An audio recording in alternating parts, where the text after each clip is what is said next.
अंबेडकर जी की कर्मभूमि में आकर आज मुझे बहुत खुशी हो रही है।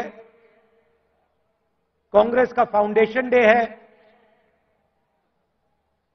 और आज हम नागपुर में आपसे बात करने, आपसे मिलने आए हैं। देश में विचारधारा की लड़ाई चल रही है। लोगों को लगता है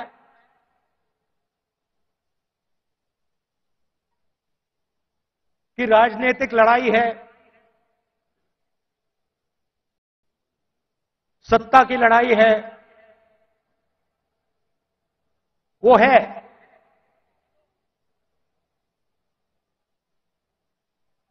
मगर इस लड़ाई की नींव जो है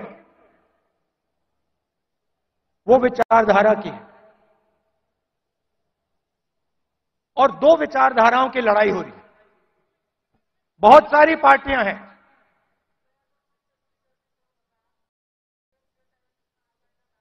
एनडीए में है, इंडिया अलायंस में है।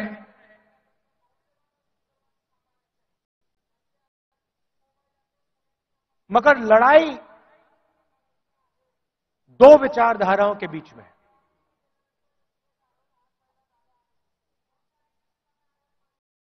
कुछ दिन पहले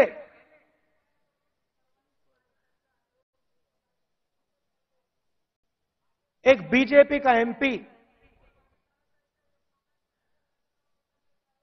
मुझे लोकसभा में मिला। बहुत सारे बीजेपी के एमपी पहले कांग्रेस पार्टी में हुआ करते थे, छुप के मिला मुझसे।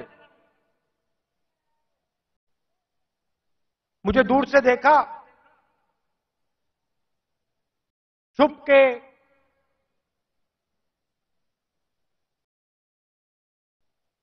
डर से कहता है, राहुल जी आपसे बात करनी है।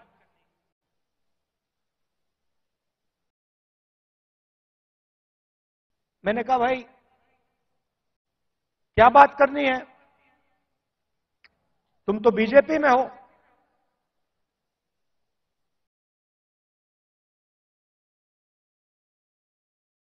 और फिर उसके चेहरे पे थोड़ी सी टेंशन दिख रही थी।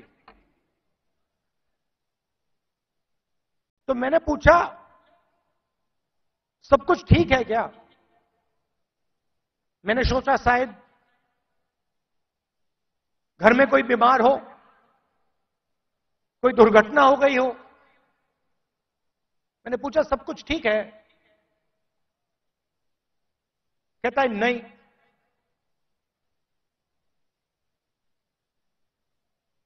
क्या हुआ?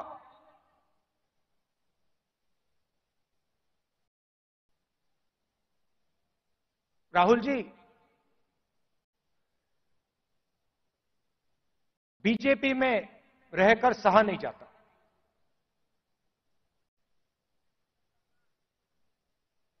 मैं हूं बीजेपी में,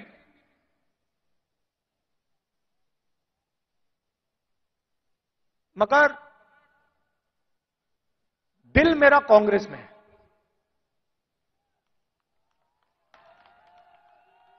तो मैंने कहा भाई दिल तेरा कांग्रेस में, शरीर आपका बीजेपी में।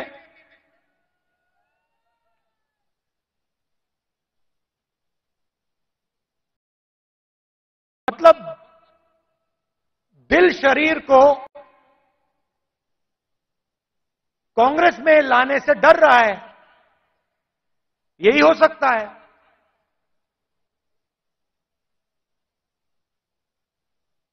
मैंने कहा मन क्यों नहीं बनता वहां? आप एमपी हो,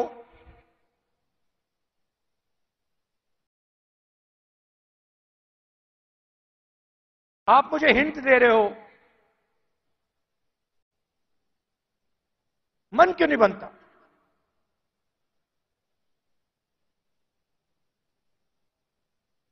कहता है राहुल जी,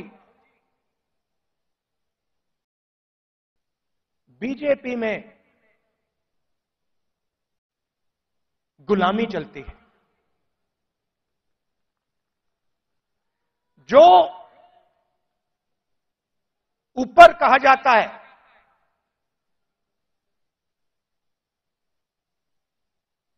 वो बिना सोचे समझे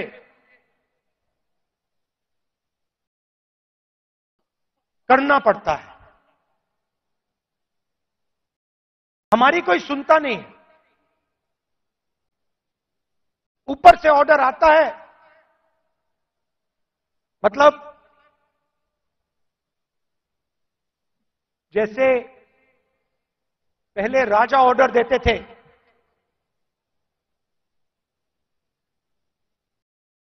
ऊपर से ऑर्डर आता है और उसका पालन करना पड़ता है, अच्छा लगे ना लगे, चॉइस नहीं होती। आपको याद होगा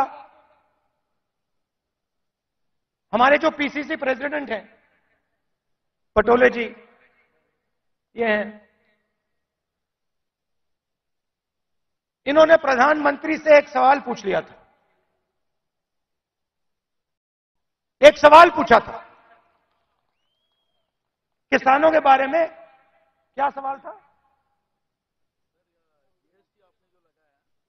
जीएसटी जो आपने लगाया तो उसमें किसानों का क्या हिस्सा रहेगा? हाँ, तो सिर्फ एक सवाल पूछा। सवाल था जीएसटी जो आपने लगाया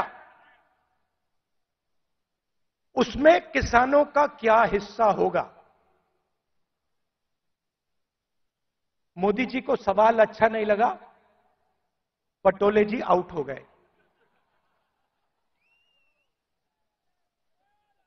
तो उनकी विचारधारा राजाओं की विचारधारा है, किसी की सुननी नहीं।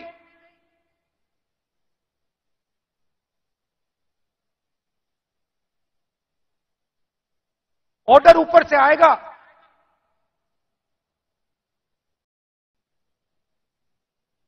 आपको ऑर्डर का पालन करना पड़ेगा।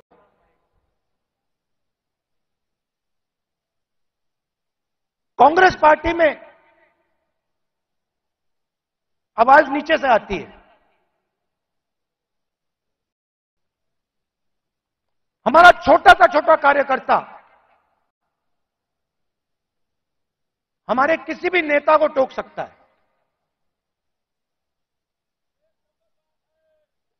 सही है ना? हमारे कार्यकर्ता मेरे सामने आते हैं और मुझे कहते हैं राहुल जी, ये जो आपने किया मुझे अच्छा नहीं लगा। और फिर मैं उनको समझाता हूं कि देखिए मैंने ये इस कारण किया, और मैं उनकी सुनता हूं। उनकी जो आवाज है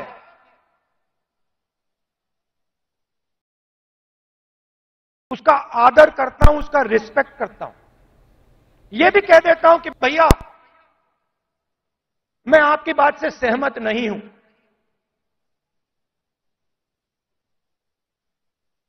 मगर उसकी आवाज सुनता हूं।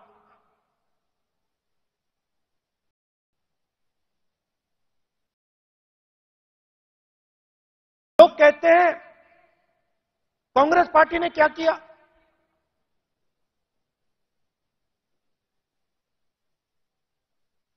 आजादी से पहले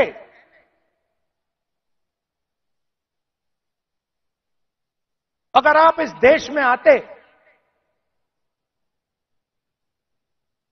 500-600 राजा थे,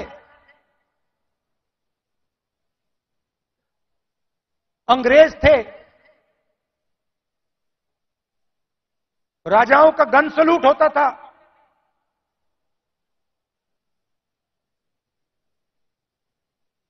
किसी को 19 तोपों का सलूट होता था, किसी को 21 तोपों का सलूट होता था।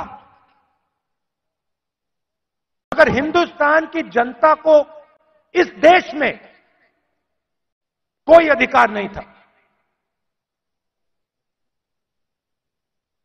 कोई अधिकार नहीं था,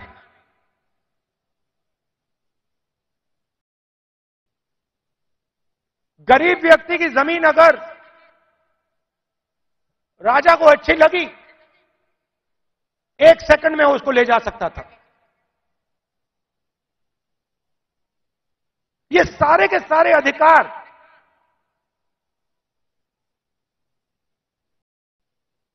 जिनकी रक्षा कॉन्स्टिट्यूशन करता है,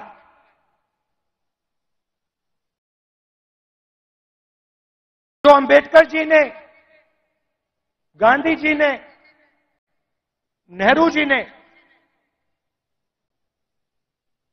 खून पसीना देके बनाया, ये कांग्रेस पार्टी ने दिया है। और आरएसएस के लोग, बीजेपी के लोग इसके खिलाफ थे। आज झंडे के सामने खड़े हो जाते हैं, सलूट मारते हैं। सालों के लिए इन्होंने तिरंगे को सलूट नहीं मारा था। तो सारे के सारे अधिकार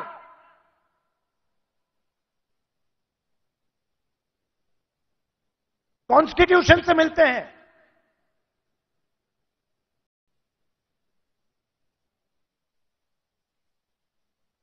और राजा जो भी करना चाहता था करता था, उसके लिए कोई कानून नहीं थे। यह काम कांग्रेस पार्टी ने किया और यह हिंदुस्तान के इतिहास में, हजारों साल के इतिहास में पहली बार किया गया है। पहली बार एक हिंदुस्तानी को एक वोट दिया गया, चाहे वो दलित हो, आदिवासी हो, महिला हो, जनरल कास्ट का हो, तमिल हो, बंगाली हो, उत्तर प्रदेश का हो। हिंदुस्तान के हर नागरिक को कॉन्स्टिट्यूशन एक वोट देता है।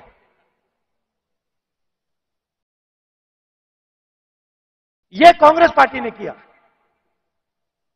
गांधी जी जेल गए, नेहरू जी जेल गए, अंबेडकर जी ने सालों संघर्ष किया।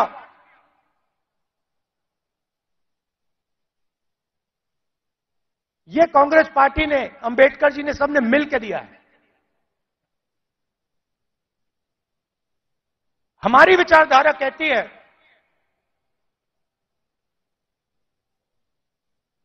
कि देश की लगाम हिंदुस्तान की जनता के हाथ में होनी चाहिए और देश को, जैसे पहले राजा चलाते थे,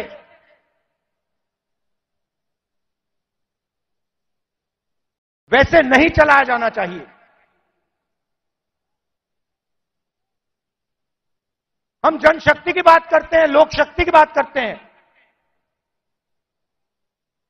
आप हमारे सारे के सारे कानून देखिए। आजादी की लड़ाई देश की जनता ने लड़ी थी, राजा महाराजाओं ने नहीं लड़ी थी। उनकी पार्टनरशिप थी अंग्रेजों के साथ। लोग भूल जाते हैं। लोग सोचते हैं कि आजादी की लड़ाई सिर्फ अंग्रेजों के खिलाफ थी।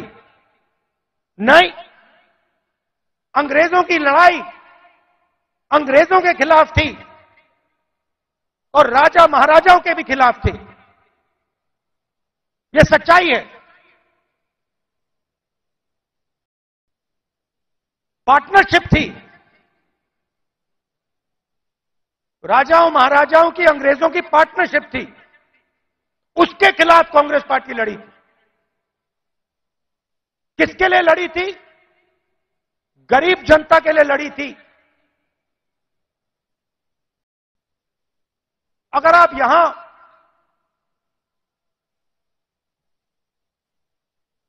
साठ सत्तर, उससे पहले, इंडिपेंडेंस से पहले आप यहां आते, हिंदुस्तान की जनता के कोई अधिकार नहीं थे, महिलाओं के कोई अधिकार नहीं थे, दलितों को छुआ नहीं जाता था। यह आरएसएस की विचारधारा है, यह हमने बदला है और एक बार फिर यह हिंदुस्तान को वापस ले जाना चाह रहे हैं। तो आजादी से पहले था, वहां हिंदुस्तान को वापस लौटा रहे हैं। कॉन्स्टिट्यूशन से, आपके वोट से अलग अलग संस्थाएं बनती हैं। ये आपकी संस्थाएं हैं, चाहे सुप्रीम कोर्ट हो, इलेक्शन कमीशन हो,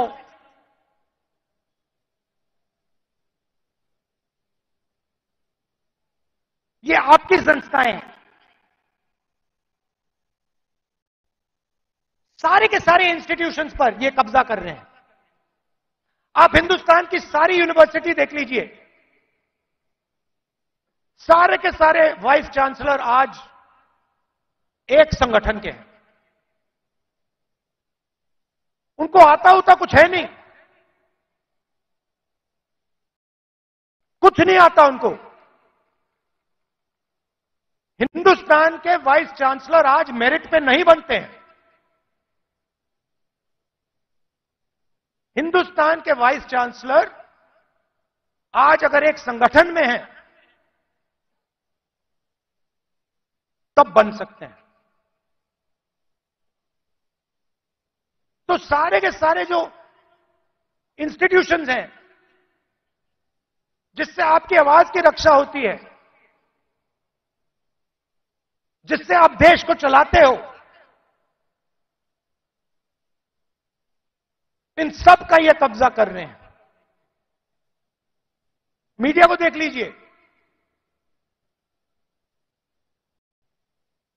कहा जाता था कि मीडिया लोकतंत्र के रखवाले हैं। मैं आपसे पूछता हूं, क्या आपको लगता है कि आज हिंदुस्तान का मीडिया लोकतंत्र की रक्षा कर रहा है? सुन लीजिए,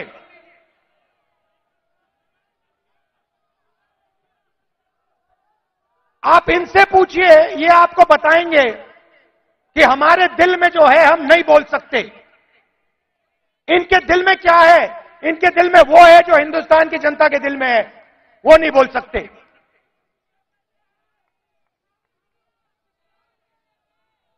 तो सारी की सारी संस्थाएं का कब्जा कर दिया मीडिया प्रेशर में। सीबीआई का प्रेशर है, ये देखो ईडी का प्रेशर है।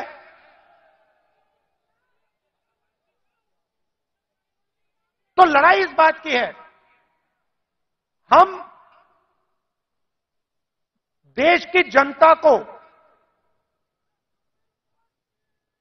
देश की शक्ति देना चाहते हैं। देश की जनता को देश की शक्ति हम पकड़ाना चाहते हैं। लोग कहते हैं कि कांग्रेस पार्टी ने सफेद क्रांति की। हमने सफेद क्रांति में मदद की, मगर सफेद क्रांति को आनंद के महिलाओं ने शुरू की। सफेद क्रांति हिंदुस्तान की नारी शक्ति ने की। हरी क्रांति देश के किसानों ने की, किसानों की शक्ति ने हरी क्रांति की। आईटी रेवोल्यूशन देश के युवाओं ने किया। कांग्रेस पार्टी ने मदद की, कांग्रेस पार्टी ने विजन दिया, मगर आईटी रेवोल्यूशन हमारे युवाओं ने किया।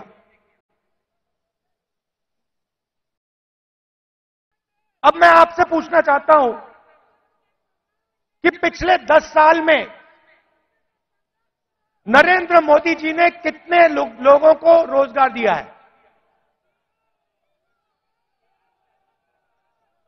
40 साल से सबसे ज्यादा बेरोजगारी आज है और हिंदुस्तान के युवाओं की जो शक्ति है, करोड़ों युवाओं की जो शक्ति है, वो जाया हो रही है। आजकल हिंदुस्तान का युवा जॉब नहीं करता है। आजकल हिंदुस्तान का युवा 7-8 घंटे मोबाइल फोन पे कभी इंस्टाग्राम देखेगा, कभी फेसबुक देखेगा। ये सच्चाई है हिंदुस्तान की और उसकी शक्ति जाया हो रही है।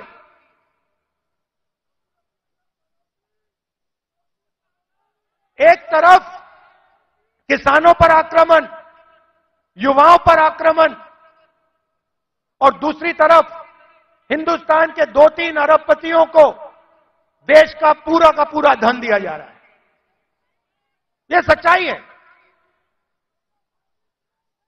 भाइयों और बहनों सुनिए,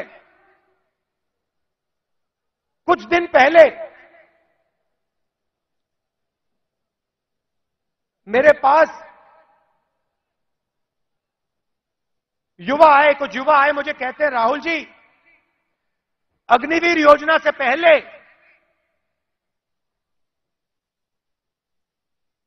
हमें आर्मी में ले लिया गया था।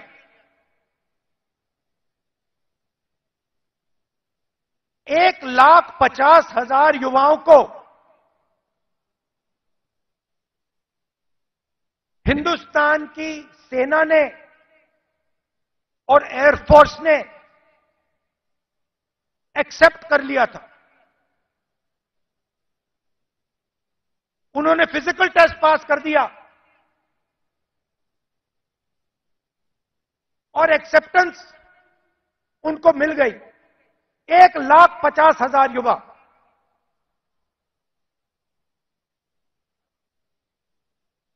मोदी सरकार ने अग्निवीर योजना लागू की और 1,50,000 युवाओं को उन्होंने आर्मी में, एयरफोर्स में नहीं आने दिया।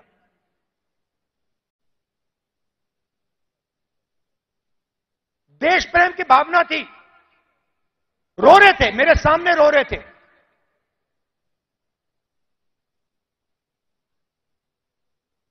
आंसू आ रहे थे, कह रहे थे सरकार ने हमारी जिंदगी बर्बाद कर दी है, जिंदगी खत्म कर दी, हमारा मजाक उड़ाया जाता है। गांव में हमें झूठे सैनिक कहा जाता है। इतनी भी इज्जत नहीं रखी।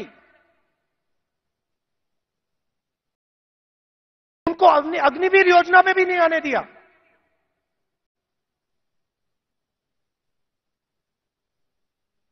बाहर उठा के फेंक दिया। फिर कहते हैं हम देशभक्त हैं।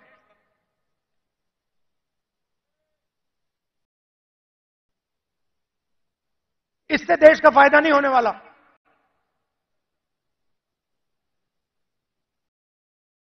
और पूरा का पूरा फायदा, देश का धन चुने हुए लोगों के हाथ में जाता है। मैंने पार्लियामेंट में सवाल पूछा, बीजेपी के लोगों से पूछा, हिंदुस्तान को 90 लोग चलाते हैं, देश के अफसर हैं, पूरे बजट को बांटते हैं, पार्लियामेंट में पूछा कि इनमें से ओबीसी कितने हैं, दलित कितने हैं, आदिवासी कितने हैं, बीजेपी के लोग चुप हो गए। ओबीसी की कम से कम 50% आबादी है, दलितों की 15% आबादी है, आदिवासियों की तकरीबन 12% आबादी है।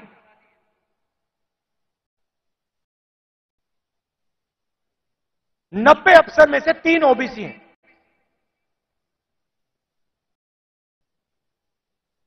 कैसी ओबीसी सरकार चल रही है? उनको कोने में बैठा देते हैं, छोटे छोटे डिपार्टमेंट पकड़ा देते हैं,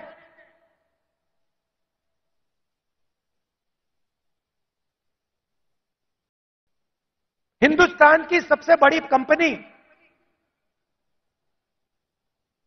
100-200 सबसे बड़ी कंपनी की लिस्ट निकालो, मुझे दिखा दो इनमें कौन सा ओबीसी है, कौन सा दलित है, कौन सा आदिवासी है। स्टेट की ब्यूरोक्रेसी में दिखा दो।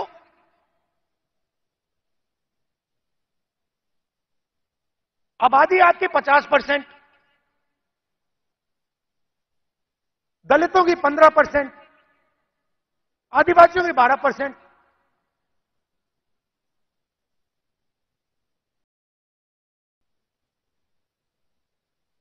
और भागीदारी आपकी कहीं भी नहीं।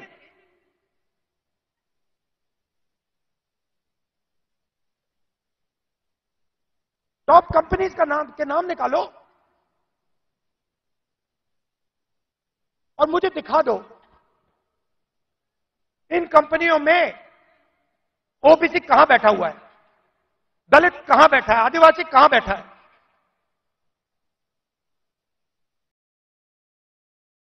और ये सिर्फ मैं आईएएस की बात नहीं कर रहा हूं, हर फील्ड में यह हालत है।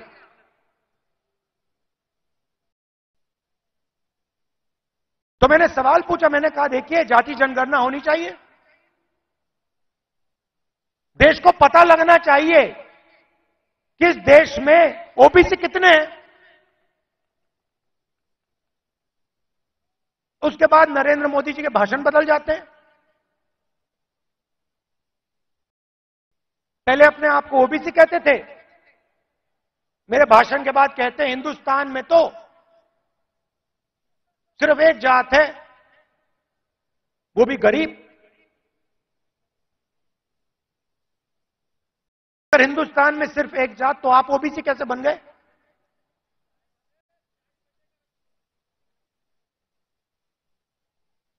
तो हमने निर्णय ले रखा है, जैसे ही हमारी सरकार आएगी, दिल्ली में आएगी, हम जाति जनगणना आपके लिए करके दिखा देंगे।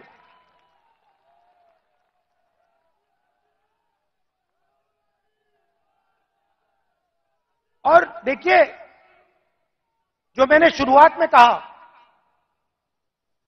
यह विचारधारा की लड़ाई है। करोड़ों लोगों को बीजेपी की सरकार ने गरीबी में फिर से धकेल दिया है। जो काम हमने भोजन के अधिकार से, मनरेगा की मदद से किया, वो सब खत्म कर दिया इन लोगों ने। और हमें दो हिंदुस्तान नहीं चाहिए। एक हिंदुस्तान अरबपतियों का, मीडिया वालों का, सेलफोन वालों का, सपने का, उसमें कोई सच्चाई नहीं है।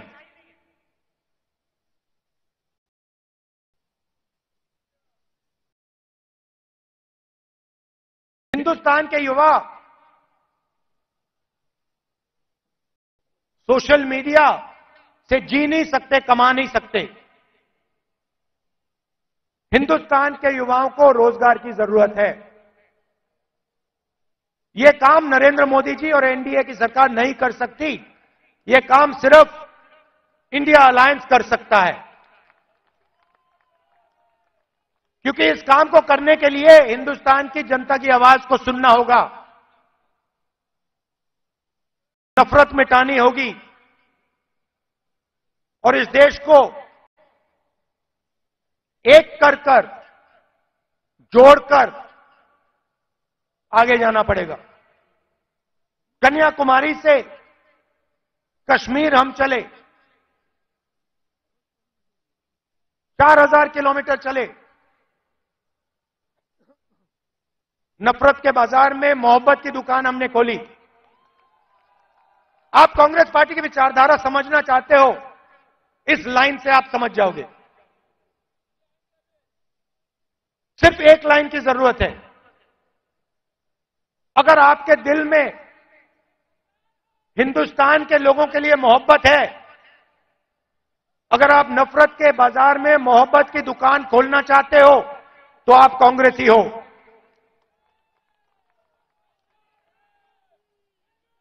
मैं कांग्रेस पार्टी के कार्यकर्ताओं से आखिरी बात बोलना चाहता हूं। देखिए, ये जो पार्टी है, और महाराष्ट्र के कार्यकर्ताओं से खासतौर से बोलना चाहता हूं, क्योंकि आप स्पेशल हो। मैं महाराष्ट्र में चला, मैं जब भारत जोड़ो यात्रा में चल रहा था, जैसे ही मैं महाराष्ट्र के अंदर आया, मैंने सोचा कि देखो,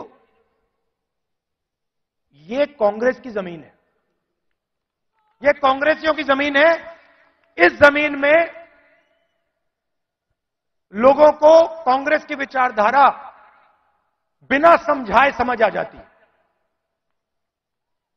और अगर हमारी लड़ाई शुरू हुई तो महाराष्ट्र से हुई थी, इसलिए हम यहां नागपुर में आए हैं आपसे बात करने। तो आप बब्बर शेर हो, आपको किसी से नहीं डरना, आप नहीं डरते हो, आप बब्बर शेर हो, और आपकी विचारधारा की लड़ाई है, आपके दिल की लड़ाई है।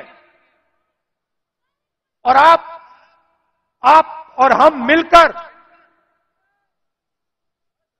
आप और हम मिलकर महाराष्ट्र में और पूरे हिंदुस्तान में चुनाव जीतने जा रहे हैं। आप सबका दिल से बहुत बहुत धन्यवाद। नमस्कार, जय हिंद।